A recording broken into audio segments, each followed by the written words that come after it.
네, 지난 시간 요한복음 2장 이어서 진행하겠습니다. 지난 시간에 우리가 살펴봤는데요. 성전의 의미가 우리가 생각했던 것과는 완전 달랐거든요.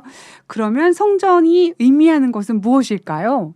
네, 성전이 의미하는 것은 바로 사람의 마음입니다. 하나님께서는 사람의 마음 가운데 함께 하시고 싶어 하시지만 사람들의 마음에는 죄악이 있고 하나님의 모습으로 지어지지 못하다 보니 하나님께서는 차선책으로 만드신 것이 바로 모세 때는 장막이었고 다윗과 솔로몬 때 성전을 지어 그곳에 함께 하셨던 것이었습니다. 하지만 하나님께서 정말 함께 하고 싶었던 것은 바로 사람의 마음이었던 것이죠. 하나님의 성전이 모세 때는 장막, 그리고 다윗과 솔로몬 때는 어떤 건축물로 된 성전이었지만 하나님께서 함께하고자 하는 진짜 바라시는 성전은 사람의 마음이었던 거죠. 그것이 진짜 성전이다라고 지금 말씀하고 계시는 거죠? 네, 그렇습니다. 그런데 요한복음 2장의 이 신앙인들을 보면 하나님이 함께 하시는 진짜 성전의 개념도 알지 못하고 육적인 성전, 건물만 거룩하게 생각하고 있었죠. 근데 심지어는 그 육적인 성전에서도 하나님께 거룩한 제사를 드리기에 힘쓰는 것이 아니라 돈을 버는 목적으로 성전을 사용하고 있으니 예수님께서 화가 나실 만도 했던 것입니다. 네, 그런데 지금도 하나님의 성전이 그 건축물이다 해서 하나님이 조금 더 잘 오실 수 있도록 또 건축물을 하나님을 받드는 식으로 또 인테리어 많이 한다고 하잖아요. 네. 지금도 그렇게 생각하는데 많은 사람들이 사람의 마음이라고 생각하지 못했을 것 같아요. 그렇죠. 그리고 또 성전을 화려하고 멋지게 지으면 하나님 보시기에 좋을 것이다라고 생각을 하잖아요. 근데 이렇게 하늘팟에서 성전의 의미를 설명해 주시지 않으면은 대부분의 사람들은 다 이 성전은 건물일 것이다라고 생각을 할 것 같습니다. 뭐 이런 생각이 듭니다. 하나님께서는 교회 건물을 지어놓으면 거기에 함께 하시면 되지 않나. 근데 왜 사람을 성전이라고 하시면서 사람 안에 거하려고 하셨을까요? 네, 우리가 이것은 하나님이 사람을 창조하시고 만물을 창조하신 목적을 알지 못하기 때문에 이런 오해를 할 수 있거든요. 네. 예를 들면 우리 라쿠님 결혼하셨잖아요. 네. 결혼하셨는데 집이 왜 필요하세요? 배우자와 함께 살기 위해서. 그렇죠. 그냥 결혼해서 배우자가 생겼기 때문에 함께 거할 뭐가 필요한 겁니까? 처소. 집이 필요한 거죠. 네. 그냥 배우자와 상관없이 나는 그냥 무조건 넓은 집에 살고 싶어. 이거는 아닐 거라는 겁니다. 네, 네. 그래서 하나님께서도 사람과 함께하고 싶으신 것이지 건물에 계셔서 무엇을 하시겠습니까? 사람도 아무리 큰 집과 넓은 장소가 있어도 함께할 사람이 없다면 그건 아무 의미 없는 거 아니겠습니까? 네. 하나님은 사람과 함께하고 싶으신 것이지 건물주가 되고 싶으신 게 아니거든요. 하긴 하나님께서 그 돈을 가지고 무엇을 하시겠어요? 맞습니다. 그걸 원하시는 건 아닐 텐데요. 네, 그래서 일단 제가 이 설명을 하기 위해서 창세기 이야기를 잠깐 드리면요. 네. 하나님은 창세기에 아담을 창조하실 때 흙으로 사람을 지으시고 그의 생기를 불어넣으니 사람이 생령이 되었다고 합니다. 고린도전서 15장에서는 이것을 산영이 되었다고 하시거든요. 그럼 하나님은 아담을 영이 살아있는 존재로 창조를 하셨던 것입니다. 그러면 사람의 영을 살게 하는 생기라는 것은 무엇일까? 에스겔 37장에서는 에스겔에게 마른 뼈들을 살리기 위해 생기를 대언하라고 하십니다. 네. 대언이라는 것은 대신 말을 전하는 것이 대언 아니겠습니까? 그렇죠. 그럼 에스겔은 하나님의 말씀을 대신 전하는데 그 대언하는 하나님의 말씀을 생기라고 성경은 말하고 있다라는 겁니다. 마른 뼈들을 살리는데 생기가 왜 필요할까? 지금 이런 의문이 들기는 하는데요. 네. 우리가 보통 생기 있다, 생기 있어 보이고 좋네라고 이야기할 때는 건강해 보인다 또는 밝아 보인다 이런 의미인데 이 성경에서는 생기가 하나님의 말씀이다 이렇게 또 설명을 해주시네요. 네, 맞습니다. 네. 그래서 여기서 마른 뼈들까지 다 설명을 드리면 너무 길어지니까 네. 생기를 설명드리기 위해서 네. 에스겔 37장을 말씀드렸고요. 네. 그래서 성경에서 생기는 바로 하나님의 말씀이죠. 근데 그 말씀을 왜 생기라고 하냐? 하나님의 말씀이 영을 살리는 생기이기 때문에 그렇습니다. 그렇다면 하나님의 말씀을 받아 아는 것이 바로 생기를 받아 영이 살아있는 사람이라고 할 수 있는 것이죠. 네. 그러면 갑자기 성전 이야기를 하다가 왜 갑자기 생기 이야기를 했냐? 마태복음 22장과 마가복음 12장 그리고 누가복음 20장에서 하나님은 죽은 자의 하나님이 아니요 산 자의 하나님이시라고 하신 것은 바로 하나님의 말씀을 깨달아 영이 산 자와 함께 하시는 분이 하나님이라는 것입니다. 여기서 산자와 죽은 자의 기준은 실제로 육체가 죽고 사는 것이 아니라 영이 살았느냐 죽었느냐 이 차이인 거네요. 그렇죠. 네. 하나님은 영이시기 때문에 영이 산 자와 함께 하시고 싶으신 거 아니겠습니까? 네. 그래서 하나님은 아담의 영을 살리셨던 이유도 무엇이냐? 아담과 함께 하기 위해서. 우리는 육을 가진 사람이기 때문에 우리도 육체가 살아있는 사람과 함께 할 수 있지 육체가 죽어있는 사람과는 함께 할 수 없죠. 없지 않겠습니까? 네.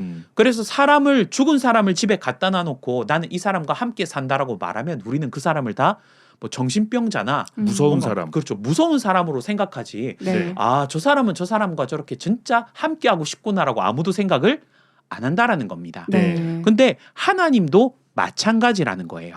음. 그래서 하나님께서는 시대마다 하나님께서 택한 선지자들을 통해서 하나님의 뜻이 무엇인지 알리셨고 예수님 역시도 하나님의 말씀을 증거하셨던 것 아니겠습니까? 네. 그래서 요한복음 6장 63절에 보면 살리는 것은 영이니 하시면서 내가 너에게 이른 말이 영이요 생명이라 하시며 말씀으로 영을 살리고자 하셨던 것입니다. 제가 강사님 말씀을 들으면서 하나님의 마음을 좀 생각을 해보니까 네.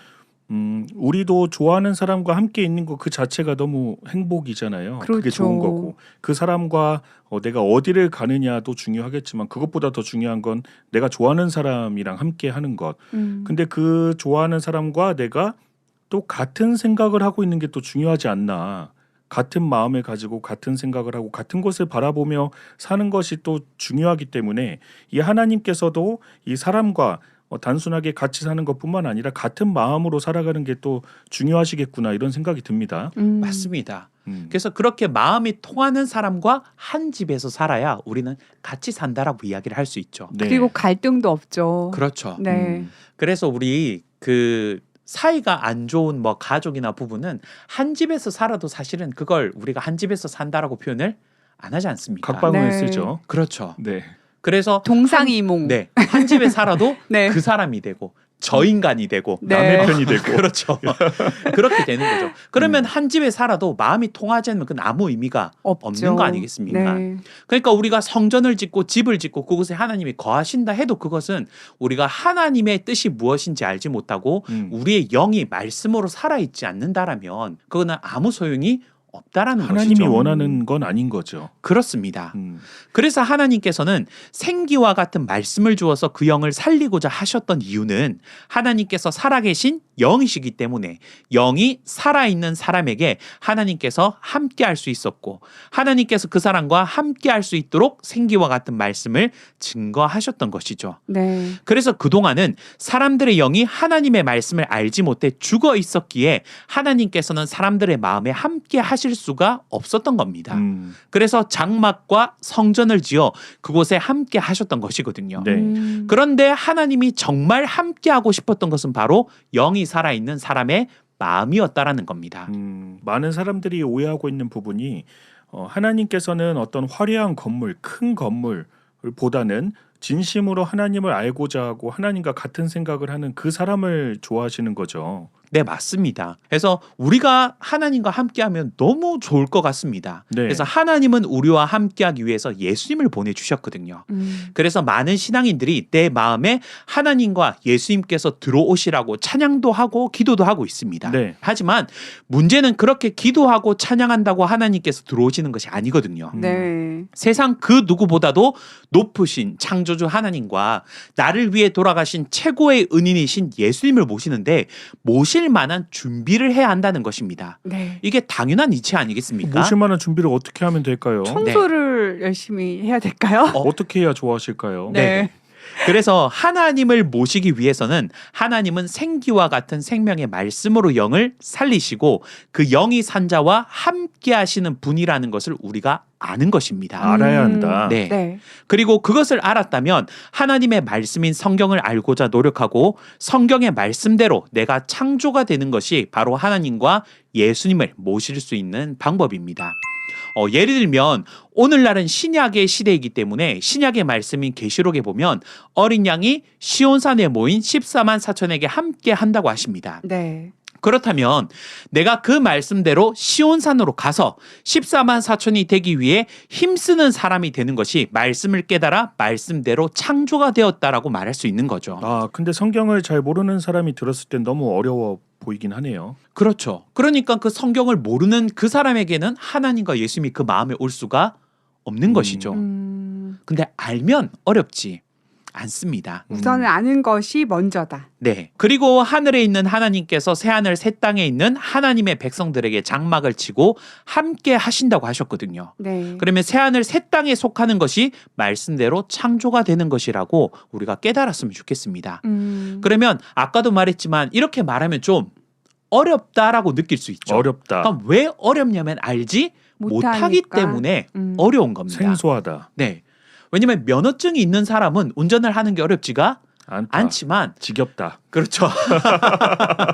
그렇죠. 지겹죠. 이왕이면 네. 운전면허가 없는 사람은 내가 차만 생기면 막 드라이브 가고 어디 막 주말이면 놀러 가고 할 것 같지만 막상 늘 운전을 하고 다니는 사람이면 최대한 뭐 하고 싶습니까? 피하고 싶죠. 네. 그렇죠. 이왕이면 운전을 안 하는 덜 게 하고 싶어요. 네. 쉬는 거고 네. 이렇게 되지 않습니까? 네. 그래서 운전이라는 것도 우리가 알면 어렵지가 아는데. 않지만 모르면 너무 운전에 어려워요. 대해서 이야기하고 이러면 어떻습니까? 어렵다라는 거죠. 네. 그래서 우리가 말씀대로 창조가 된다는 것도 왜 어려운 거냐? 말씀을 알지 못해서 어려운 겁니다. 그리고 지금 사실 뭐 결론적인 것만 얘기를 해주신 거잖아요. 네, 맞습니다. 그 과정들을 좀 아신다면 훨씬 더 그 결론이 잘 와닿을 것 같아요. 네. 그래서 말씀은 알려고 하지 않고 교회 건물에만 열심히 나가면 그게 신앙을 잘하는 것이라고 생각하고 있는 것 자체가 예수님의 말씀을 알아듣지 못하는 유대인들과 다르지 않다라는 것이죠. 저도 어렸을 때 주일날 그냥 교회 왔다 가면 그래도 복 받겠지. 그래도 뭔가 하나님이 좀 함께 해주시겠지. 그런 생각으로 아무리 피곤해도 교회는 갔었거든요. 네. 물론 가서 졸았지만 이제 그런 저처럼 내가 힘든 상황에서도 그 건축물을 가서 참여하고 왔다는 걸 되게 어떤 주된 걸로 생각하는 사람들도 많이 있을 텐데 그러면 그 사람들이 2000년 전에 예수님의 그 성전을 헐고 3일 만에 다시 짓겠다는 말씀을 이해하지 못했던 그런 유대인들과 다를 바가 없는 거네요. 네, 맞습니다. 일단은 교회를 가게 되면 마음이 편안해요. 하나님이 알아주시겠지라는 생각이 들거든요. 근데 그렇죠. 안 가면 굉장히 불편하고 힘들기도 하고 그러니까 다들 예배는 지키려고 했던 것 같아요. 그래서 예배를 지키는 것이 잘못된 것은 아니고 너무나도 좋은 습관이죠. 네. 당연히 신앙인이라면 마땅히 그렇게 해야 되지만 근데 말씀을 알지 못한 채 그래서 아까 이 말씀이 생기라고 했지 않습니까? 네. 그럼 생기가 없는 채 그럼 영혼이 죽은 상태로 사실은 교회에 나가봤자 네. 하나님이 그 사람의 마음에 들어올 수가 없는 것이죠. 그러니까 다들 신앙을 열심히 한다고 하는 건데 이제 중요한 건 내가 어떻게 하냐가 주된 중요한 게 아니라 하나님이 받아주냐 안 받아주냐인 거죠. 네, 맞습니다. 그래서 사람들은 일단 교회 가고 열심히 교회 생활하는 거를 주된 걸로 여기지만 그 사람들의 입장도 이해는 합니다. 왜냐하면 모세 때나 다윗과 솔로몬 때는 그 건축물에 가는 게 중요했으니까. 그렇죠. 근데 그게 이제 예수님 때 변화가 된 거죠.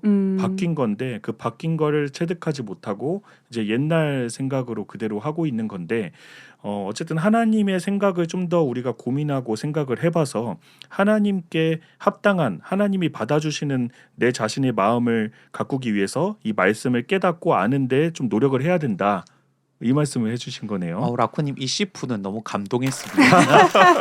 하나를 가르치면 열을 열을 아는 우리 아는. 라코님 너무 수련을 좋아요. 네. 잘 받았습니다. 그럼 여기서 또 궁금한 점이 생기는데요. 네. 이 생기와 같은 생명의 말씀을 듣기 위해서 교회 가서 설교 말씀을 듣거나 혹은 유튜브로 요새는 또 잘 돼 있으니까 유튜브로 유명한 목사님들의 설교를 들으면 내 영혼이 좀 살 수 있을까요? 우선 생기라는 것을 정확하게 이해할 필요가 있습니다. 생기라는 것은 아까 에스겔 말씀에 하나님의 말씀을 대언하는 것이 바로 생기라고 했습니다. 즉 자신이 성경을 보고 연구해서 깨닫는 것이 아니라 하나님께 받은 바 말씀을 그대로 전해야 하는 것입니다. 예수님도 요한복음 17장 8절을 보면 내가 하나님께 받은 말씀을 저들에게 주었다고 말씀하십니다. 그럼 예수님께서도 하나님의 말씀을 대언한 것이었고 그렇기에 예수님의 말씀이 바로 생기가 되었던 것입니다. 네. 예수님 때도 그 시대 많은 제사장들이 있었고 성경 선생이라고 하는 서기관, 바리새인들도 있었지만 사람의 몸과 마음이 하나님께서 거하시는 성전이라는 것을 알지 못했던 거 아니겠습니까? 네. 그것은 이 성경 선생들이 하나님께 말씀을 받아 전한 것이 아니라 자신들이 성경을 연구해서 가르쳤기 때문입니다. 근데 이사야 41장 22절에 보면요. 하나님께서 우상과 같은 거짓 목자들에게 소송을 거는데 소송을 거는 이유는 바로 자신들은 우상과 같은 거짓 목자이면서 하나님의 목자 행세를 하고 있었기 때문에 하나님이 소송을 거는 거거든요. 그래서 너희가 진짜 하나님의 목자이면 장래사와 후래사, 즉 예언의 말씀을 증거하며 그 예언이 어떻게 이루어질 것인지 증거하라. 하나님이 이렇게 소송을 겁니다. 네. 그러자 그 우상과 같은 거짓 목자들이 하는 말이 우리가 연구하면 그 결국을 알 수 있다고 하거든요. 오. 이것만 봐도 하나님의 목자는 하나님께서 주신 말씀을 대언하는 일을 한다면 네. 생기가 없는 목자들은 하나님께 받은 것이 없다 보니 자신들이 말씀을 연구해서 가르치는 일을 한다는 것입니다. 자신이 연구를 한다면 결국 자신의 생각이 들어갈 수도 있겠네요. 맞습니다. 근데 대부분의 그 교회를 다니는 성도님들은 우리 교회에서 하시는 목사님의 말씀들은 하나님께서 주신 말씀이다라고 생각을 하고 다 설교를 받아들이잖아요. 네. 그리고 또 그 아무래도 유명한 신학대학을 졸업했다 하면은 그분의 말씀이 더 하나님의 말씀에 가까운 것 같고 어떻게 분별을 할 수가 있을까요? 네, 하나님이 인정한 신학은요, 계시 신학이 되어야 합니다. 바로 하나님께 말씀을 받아 가르치는 신학이 되어야 하는 것이죠. 네. 근데 지금 우리 주변에 있는 신학교들은 계시를 받아 하나님의 뜻을 전하는 것이 아니라 자신들이 연구해서 알게 된 것을 가지고 가르치는 신학교이지 않습니까? 아니 근데 궁금한 건 그 사람이 하나님의 말씀을 그대로 대언하는 건지 아니면 자신의 생각을 말하는 건지 이 사람에게 하나님이 함께 하는지 함께 안 하는지를 어떻게 알 수 있나 그게 좀 헷갈릴 것 같아요. 그러니까요. 말씀을 아무리 잘하셔도 내가 모르면 구분하기가 어려울 어렵죠. 것 같은데.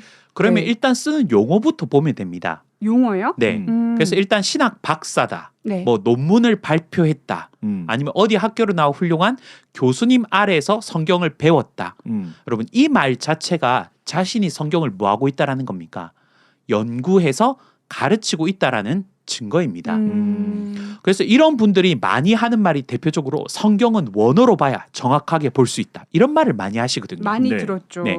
그래서 성경은 번역본이 아니라 원어가 중요하고 뭐 어떤 성경들 뭐 이런저런 성경들이 원본을 가장 정확하게 해석하고 있고 뭐 이런 말들을 많이 합니다. 네. 아니 성경은 하나님께서 쓰셨기 때문에 하나님께서 가장 잘 아시는 것이지 언어의 문제는 아니거든요. 네. 하나님께서 쓰시고 하나님께서 알려주시는데 그것을 하나님께 들은 목자는 성경의 언어가 뭐가 중요하겠습니까? 네. 그런데 성경을 연구하는 우상과 같은 입장의 목자들은 받은 것이 없다 보니 어떤 언어로 기록되었는가 그게 중요해지는 것입니다. 왜 그럴까요? 뭔가 그 원본 언어로 내가 그걸 연구한다고 하면 좀 더 있어 보여서 그런가 싶기도 하고요. 보다 자기가 근본적인 것을 연구를 하고 근본에 가까워진다라고 생각을 하는 거죠. 근데 만약에 뭐 성경이 히브리어로 쓰여졌다고 해서 히브리어 언어에 매이다 보면은 그 이외의 나라 사람들은 더 이해하기가 힘들지 않을까요? 네, 맞습니다. 네. 그러니까 성경은 하나님의 말씀이기 때문에 사실 언어가 어떤 언어로 기록된지 전혀 중요하지가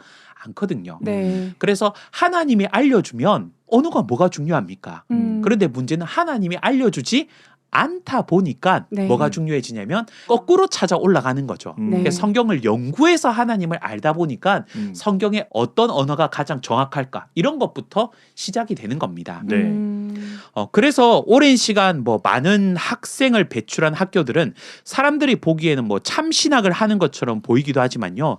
신학은 하나님이 가르쳐 주면 알게 되는 것이지 사람이 연구한다고 신학이 되는 것이 아니라는 겁니다. 네. 그래서 아무리 유명한 신학대를 나오고 많은 박사 학위와 논문을 내고 많은 책을 썼다 하더라도 하나님이 가르쳐 주어 받은 것이 아니라면 그것은 인학일 뿐이지 신학이 될 수가 없다라는 겁니다. 우리 대학 과정들 보면 막 연구도 하고 논문도 쓰고 하잖아요. 그래서 신학도 연구하고 논문 쓰고 그렇게 하고 있는 것이 오늘날 우리나라의 또 신학대학의 지금 특성이지 않습니까? 근데 강사님께서 얘기해 주시는 거는 신학은 그렇게 사람이 연구하고 논문을 내고 자기 생각을 발표하는 게 아니라 하나님께 있는 그대로 받는 것이 신학의 본질이다라는 것이죠. 네, 맞습니다. 오늘날 신학은요, 신에 대해서 연구하는 학문이 신학이 돼 있어요. 맞아요. 근데 원래 신학이라고 하면 신이 가르쳐주는 학문이 돼야 되는데 네. 신이 가르쳐주는 학문이 아니라 우리가 성경이라는 것을 통해서 신에 대해서 연구를 하는 거죠. 네. 그래서 아까 뭐 논문이다, 박사다 이런 거 나왔지만 여러분 논문을 쓰면 그 논문을 보고 와 이게 진짜 하나님의 뜻이다라고 누가 결정합니까? 하나님이 결정을 합니까? 아니면 사람들끼리 결정을 합니까? 사람들이 여러 논문들을 보고 그 중에서 뭐 대체적으로 많은 사람들이 이렇게 해석하고 있다 뭐 이렇게 또 설교를 하죠. 그렇죠. 네. 그래서 하나님은 이럴 것이다라는 것을 누가 아니면 사람들끼리 의견을 모아서 결정을 하고 있는 거죠. 네. 근데 우리는 그걸 뭐라고 말하고 있냐면 신학이라고 말하고 있습니다. 그러니까 이거는 참된 신학이라고 할 수가 없고요. 오, 네. 우리가 연구해서 네. 아 하나님은 이런 분이다가 아니라 하나님이 스스로 나는 이런 존재야라고 알려주는 그게 바로 참된 신학이라고 할 수 있는 겁니다. 지금 인학과 신학의 차이를 말씀을 해주셨고요. 이 부분은 또 나중에 한번 또 깊게 들어가 보면 좋을 것 같습니다. 강사님 성전의 의미와 하나님의 거의 성전이 되기 위해서 우리가 어떻게 해야 하고 또 어떻게 생각해야 되는지 좀 말씀을 주셔서 이해가 잘 됐습니다. 그런데 저는 요한복음 2장 17절에 보면 주의 전을 사모하는 열심이 나를 삼키리라 하신 말씀이 이해가 잘 안 가는데요. 이게 어떤 의미일까요? 네, 예수님은 누구보다 하나님을 사랑하셨기에 육적인 성전에서도 강도짓을 하고 있는 모습도 보기 어려우셨던 겁니다. 네. 물론 예수님도 지금 성전에서 권세를 가진 사람들이 있다는 것도 그리고 예수님이 이것을 다 뒤집어 엎으면 어떤 불이익을 받게 될지도 알고 계셨지만 그럼에도 육적인 성전이라도 하나님의 성전을 더럽히는 것을 볼 수가 없었던 것입니다. 실제로 나중에 예수님을 죽이고 재판할 때 성전을 헐라라고 했던 이 말로 거짓 증인들을 내세워서 예수님을 십자가에 못 박는 판결을 내리기도 하거든요. 네. 그리고 저도 강사님께 한 가지 질문이 더 있는데요. 가나 혼인잔치 이후에 예수님의 표적을 본 많은 사람들이 예수님을 더 많이 믿었을 것 같거든요. 그래서 예수님도 아무래도 그 표적을 행하기 전보다 전도하시기가 훨씬 쉽지 않았을까 이런 생각도 해봤습니다. 네. 그래서 이제 요한복음 2장 마지막 부분에 보면 예수님께서 유월절에 많은 표적을 보여주시고 그것을 보고 믿는 자들이 많아졌지만 예수님은 몸을 그들에게 의탁하지 않았다고 합니다. 몸을 의탁하지 않았다는 것은 예수님을 믿는 그들을 예수님은 믿지 않았다는 것이거든요. 왜냐하면 기적을 보고만 예수님을 믿는 믿음은요 참 믿음이 아니기 때문입니다. 네. 그것은 우리가 나중에 요한복음 3장 니고데모에 대해서 얘기하면서 좀 더 자세히 나눠봤으면 좋겠습니다. 3장에서 또 자세히 나오는군요. 네, 그렇습니다. 네, 이 참 믿음에 대한 부분도 굉장히 궁금해지는데요. 요한복음 2장에서 가나 혼인 잔치하고 또 성전의 이야기를 나눴는데도 시간이 상당히 또 많이 지난 것 같아요. 네. 그래서 이 3장의 니고데모 이야기도 너무나 궁금하지만 다음 시간을 기대해 주세요. 네, 네. 우리 하늘파 청취 가족 여러분들 구독과 좋아요, 댓글은 사랑이고요. 또 네. 여러분들 유튜브에 댓글 남겨주시면 제가 요즘 그 대댓글을 또 여러분께 드리고 있으니 같이 소통하면서 해주셨으면 좋겠습니다. 네, 여러분들이 느낀 점 함께 나누면 또 2배, 3배의 은혜가 됩니다. 네, 오늘 함께 해주신 남기훈 시프 강사님 감사합니다. 감사합니다. 네, 우리 하늘파 가족들 우리는 다음 시간에 또 만나요. 만나요.